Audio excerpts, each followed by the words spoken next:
Hi! Within this lecture, we're going to test our keylogger on our Windows machine. So I have my email opened up in my Windows machine as well.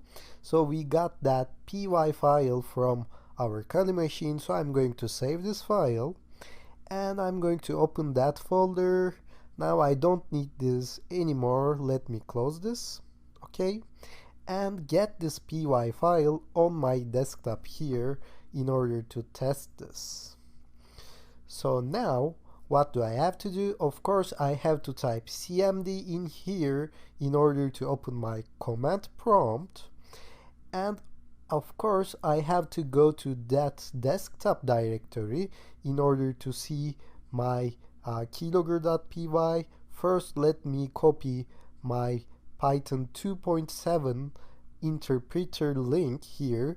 Remember, we have actually stored these values in order to just get them efficiently. So let me go to cd desktop, and if I say dir, now I can see my file.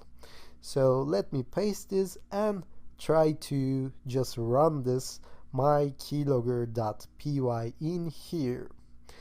And once I hit enter, as you can see, we don't have py input library in this Windows machine. So we have to manually install this. And of course, I wouldn't get this error if I had just packaged and turned this software into an exe. But now we are just testing, so I have to make sure that I have the required libraries.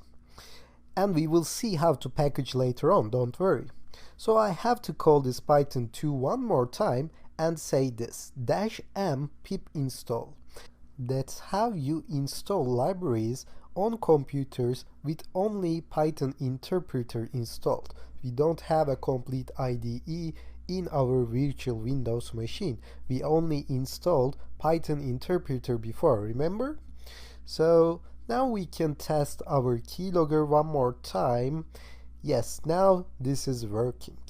Okay, and let me go to a browser here, and let's say our user will try to log in www.facebook.com.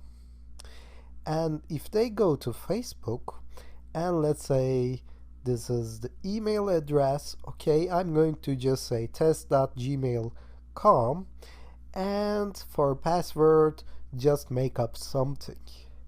After that you can just hit enter, and let's see if we got this in our logs in Kali machine or in another machine, in any machine actually, because we are getting these logs in our actual email. So make sure that you delete this print log line, because then it will just print out the logs in the victim's computer. Okay, and let's go to our actual email and see. As you can see, we got this. Okay, if I open this, it says that it's the user just started www.facebook.com, and we see the username and we see the password in here. With saying that, we have completed our keylogger with success. Now of course you can just improve these things by deleting the print log lines, by adding keylogger started and everything. You can just adjust settings to your convenience. So let's stop here, and within the next section we're going to learn how to build a backdoor.